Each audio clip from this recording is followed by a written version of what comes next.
Hello and welcome into this edition of the Golf Channel Podcast with Rex and Lav. It was quite an opening round to this 124th U.S. Open. Tied for the lead after 18 holes. Rory McIlroy, Patrick Cantlay, a host of players, Rex, stacked up behind them, not excluding Ludvig Aberg, who was one shot back, as well as Bryson DeChambeau, who came in with a 3 under 67, putting him 2 shots behind. The big three just came into the flash area. Not everyone came into the media center. More on that in just a little bit. But what was your takeaway, Rex, from the big three of Rory McIlroy shooting 65, Xander Schauffele coming in at even par 70, and Scottie Scheffler, the world number one, the winner of 5 of his last 8 tournaments, turning in a 1 over 71.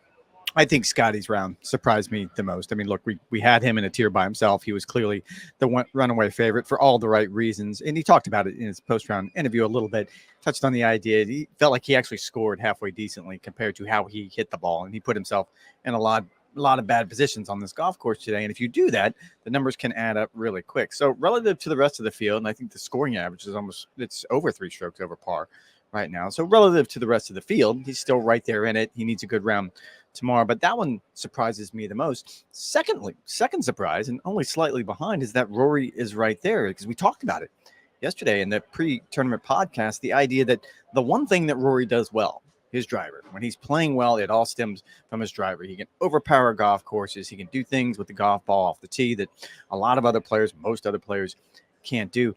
Didn't seem like it was going to be the most important thing around this golf course, but if you look at his stats, he is top 5 in strokes gained approach to the green. He is top 5 in scrambling. Those are the areas where he excelled today. I mean, don't get me wrong. He hit some majestic drives, and the drive on 12, it was pure artistry. Like I wish we could run that just in a loop over and over again, because it was just a beautiful shot. But it was really the other parts of his game that delivered today. And I love the idea. And he leaned into this earlier in the week, and he reiterated it today, that he plays his best when he embraces sort of what the U.S. Open is. And that's a very, very difficult test. Just to follow up what you said on Scottie Scheffler, I mean, very un-Scottie Scheffler round off of the tee. Scottie Scheffler currently ranked 116th strokes gained off the tee, found just 6 fairways. Some of those were in really poor positions, and he was just not he was just not able to attack the golf course. Is not the proper terminology here, but he was not putting himself in a position where he could even just have sort of a stress-free round. It always seemed like he was scrambling. Didn't putt particularly well either. We did not get Scottie Scheffler for very long afterward. In fact, he didn't talk to reporters, just simply did a Sirius XM interview. He was literally holding, I think, a 7-iron in his hand, just like chipping, just sort of swinging it, trying to get his feel, clearly itching to get to the range with his swing coach, Randy Smith, and try to figure out what bothered him in this opening round. I think if you're a Scottie Scheffler fan, you have to be a little bit worried, Rex, because in all likelihood, the USJ is going to be tight in the screws on this setup. If 500 par is leading after round 1, it would not surprise me if we sat here on Sunday evening with the winning score somewhere around 500 par. 5, 6, 7 under par is probably the most likely scenario. Scottie and Xander Schauffele as well were all paired together for the first 2 rounds of the Masters as well. And Rory said that he was looking forward to being with Scottie in that round to see how he handled not just himself, but how he sort of plotted his way around the golf course. I heard in Roy's voice tonight, while speaking to reporters, a lot of Scottieisms, talking about stoicism, talking about conservative, talking about patience, talking about being very diligent in his preparation. That sounds a whole lot like Scottie Scheffler. So I think Roy certainly took some cues from playing with him 2 months ago. And I think everyone has seen during this winning stretch just exactly what Scottie Scheffler does well. That was exactly what I saw from Rory McIlroy in this opening round. 15 greens in regulation. Seemed like he was 2 putting for par. He filled it up with 2 birdies in his last 3 holes to give him a little bit of momentum now as he heads into the easier conditions on Friday morning. At least it's expected to be. So he can go out potentially feeling good about himself. What do you think about Rory building off of this round now as we look ahead to Friday? No, I think you're right. And this goes back to when Tiger was playing his best golf, everyone wanted to do whatever it is that he was doing, the way he warmed up, the way he worked out on the range, everything that he was doing, they wanted to replicate it. And Scottie is sort of in that category as now. And I'll agree with you 100% that it seems like Rory is just a little bit more at peace this week than maybe what we've seen before. And it seems to me maybe there was a tipping point at the PGA Championship because that was the 10-year anniversary, even though the timing's off because the PGA's played at a different time of year. But 2014 was the last major he won. That was the PGA Championship. And maybe that allowed him to sort of shed some of these thoughts that the pressure is on me. He actually talked about it earlier in the week. He was asked a pretty poignant question about the idea of roughly how are you going to gauge your career from this point going forward. And he kind of reflected a little bit on the idea that if you'd have told the kid from Northern Ireland when I was 10 years old and wanted to be the world's best golfer that I'd be in this position with my resume, I'd be pretty happy with it. And he also feels like he has another 10 years and a lot can change over those 10 years. So yeah, I think you're 100% right. A lot of this has to do with the idea that he's clearly playing well. We've seen that week in and week out.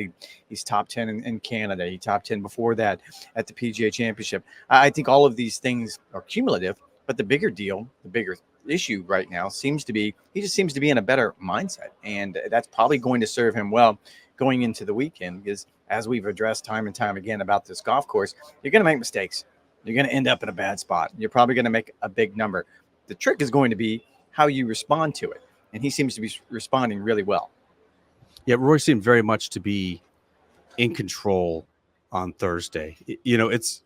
We talked about it with Tiger Woods in respect to you can have this great game plan. You can have this strategy mapped out perfectly, but if you are unable to execute the shots, it really doesn't matter. Roy seemed to be obviously in control of his golf ball with a pretty sound approach as well, being very conservative off the tee. He ranked 30th in all driving distance stats. So not just the two measured holes where he was sending driver. So I think that lends itself to the theory that he's sort of playing into position, finding the middle of the greens and taking birdies when he can get them. I've been struck, Rex, by Rory's adopting of the U.S. Open methodology, and he admitted that in the first 10 years of his career really didn't like this sort of test where it's going to be gritty, it's going to be dirty, it's going to be nasty. It's going to be sort of a slug fest and a stress fest. That was really not Rory's sort of pretty game that he possessed. I think he's such a more well-rounded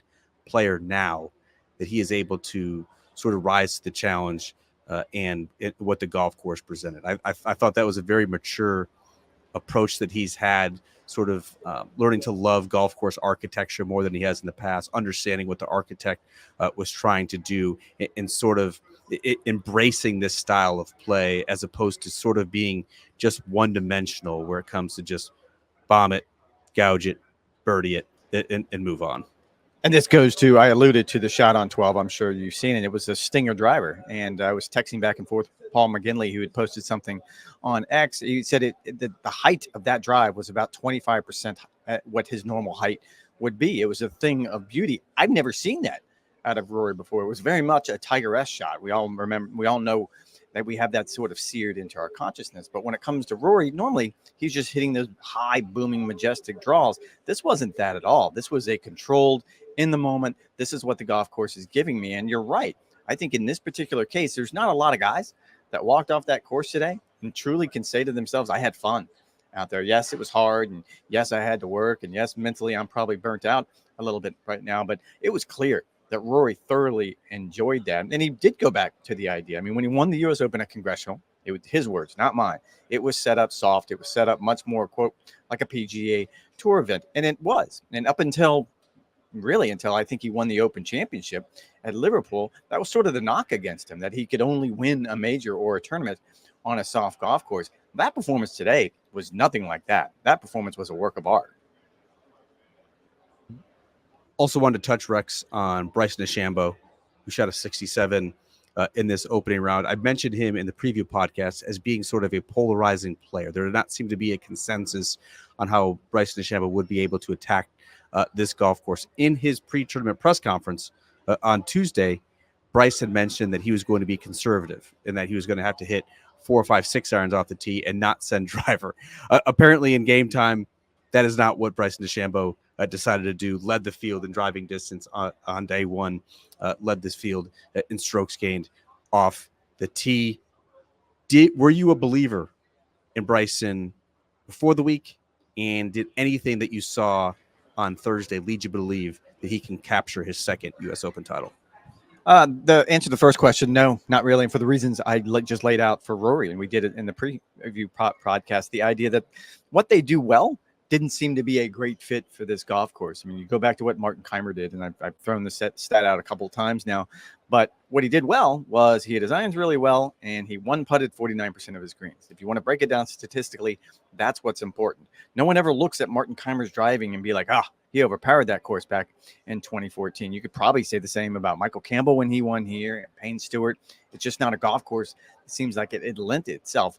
However, in retrospect, when you watch what both of those players did today, they were clearly on their game, and Rory did miss some fairways early, and he ended up getting some good breaks. Like, let's be perfectly clear. Anyone who hit it in the scruff in that sandy area today, by and large, seemed to dodge what could have been awful lies. I think you told me there was one player that had to take a drop out of that sort of razor grass, and that's not at all what we expected. We expected it to be kind of a crapshoot. You go in there and it's 50-50, you're going to be able to advance it. That wasn't the case. So it will be interesting going forward if that's what we see on a regular basis. But when it came to Bryson, no, I don't think he was particularly on my radar, and I know he wasn't on yours because it didn't seem like this was a perfect fit for him.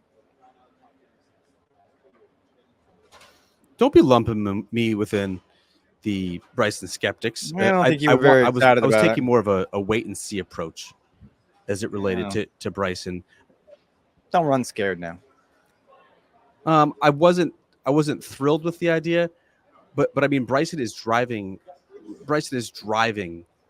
it so straight for as far as he's hitting it. I mean, this is a continuation of what we saw at Augusta National. It's a continuation of what we saw at Valhalla. He's hitting it 330, and he's hitting it a lot of times down the center stripe. I mean, he missed just 2 fairways when driving accuracy is going to be such a huge key. If he continues that for the majority of this week, if Bryson DeChambeau is hitting 12 of 14 fairways while hitting at 330 yards, he is going to win this golf tournament because he is going to have such an advantage with the short clubs that he is hitting in to greens that are going to be increasingly firm. I think a lot of the discussion around Bryson and why people may have been a little bit skittish to sort of tout him as a favorite this week was really on and around the greens. Bryson DeChambeau historically has not been a very good, I would say, pitcher of the golf ball, where he needs to get the ball airborne. It's very much his swing path. It's the clubs that he's using. They're longer. He loves to hit these driving shots that check and roll out. That is exactly the sort of shots that you actually want to hit at Pinehurst. What he's not skilled at is sort of the thick rough. You lay it open and sort of cut underneath it. Those are the shots that give him a little bit of trouble historically.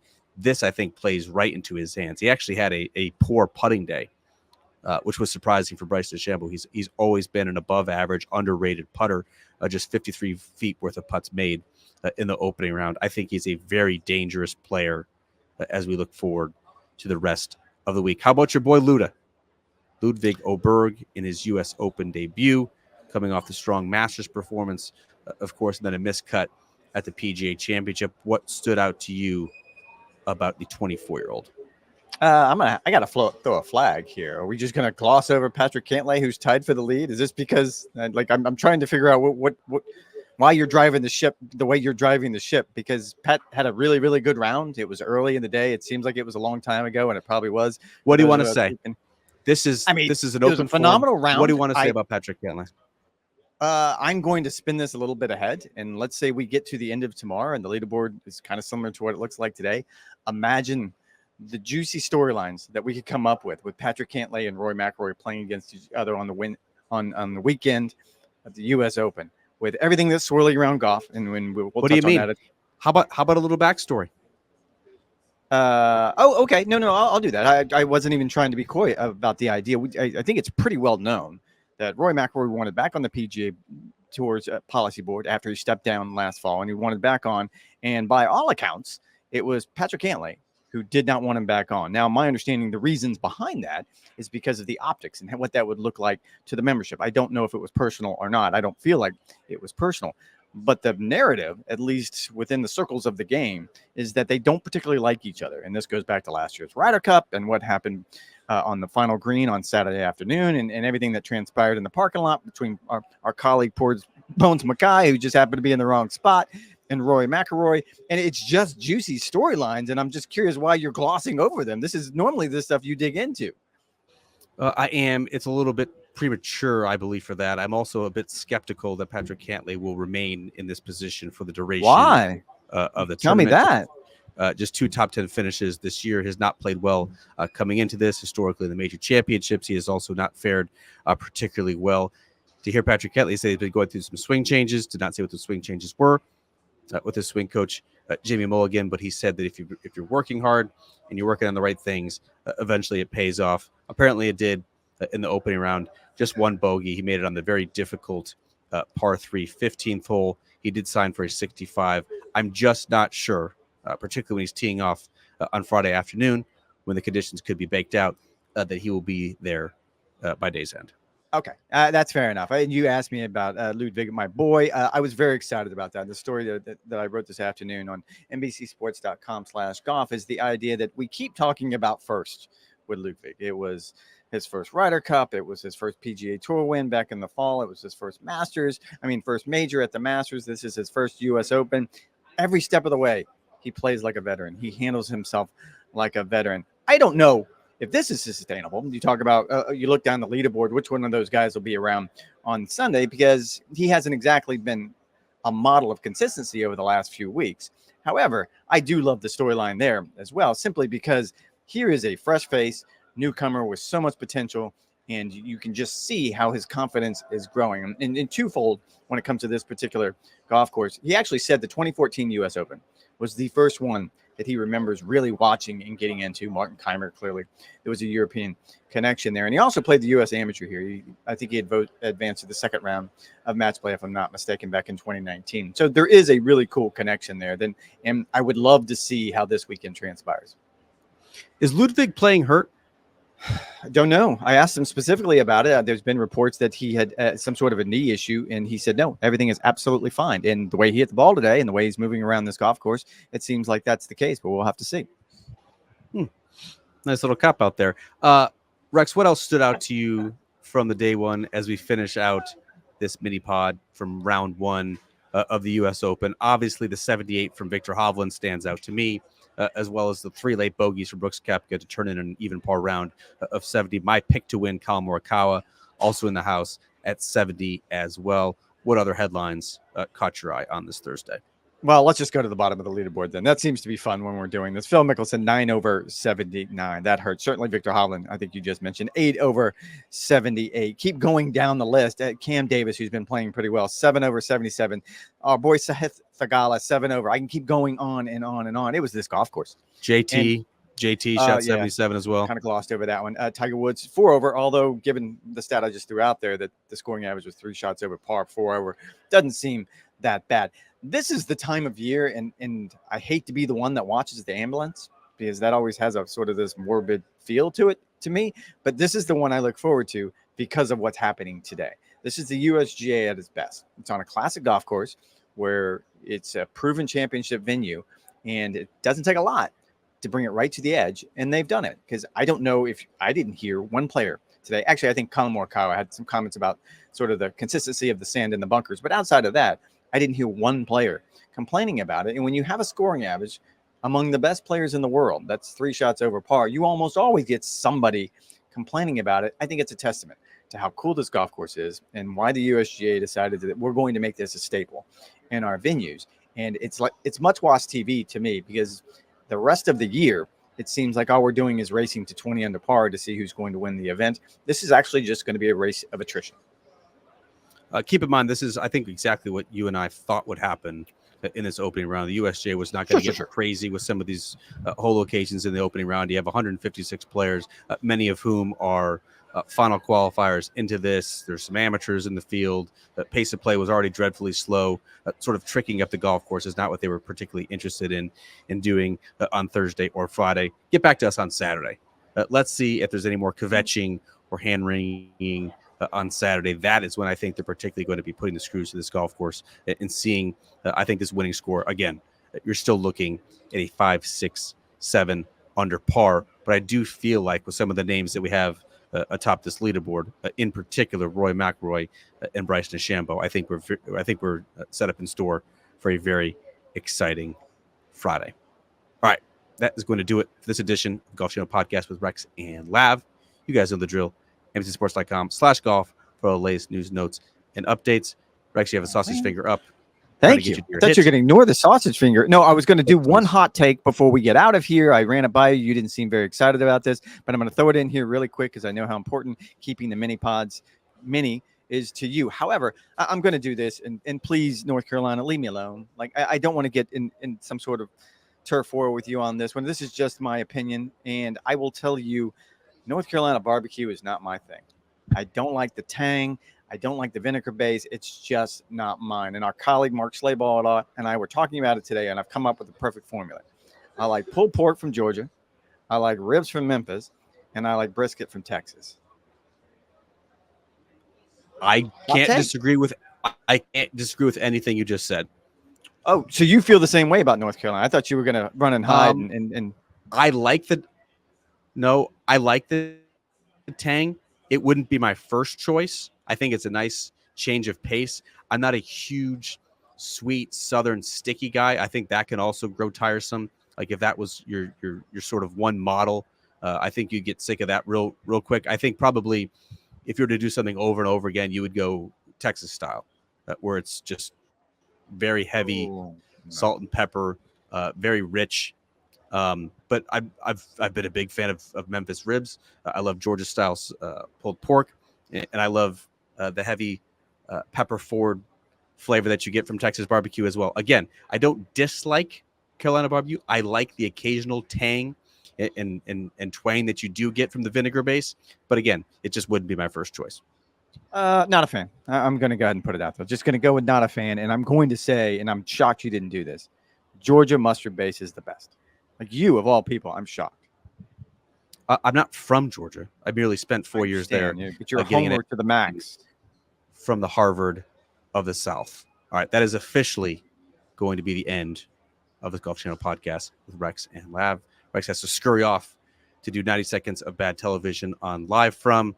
He'll be back there again on Friday night. In the meantime, NBCSports.com/golf. I will have a story on Rory and Scottie dueling in the sun. All right, thanks for listening. Thanks for the support. We'll talk to you guys on Friday night.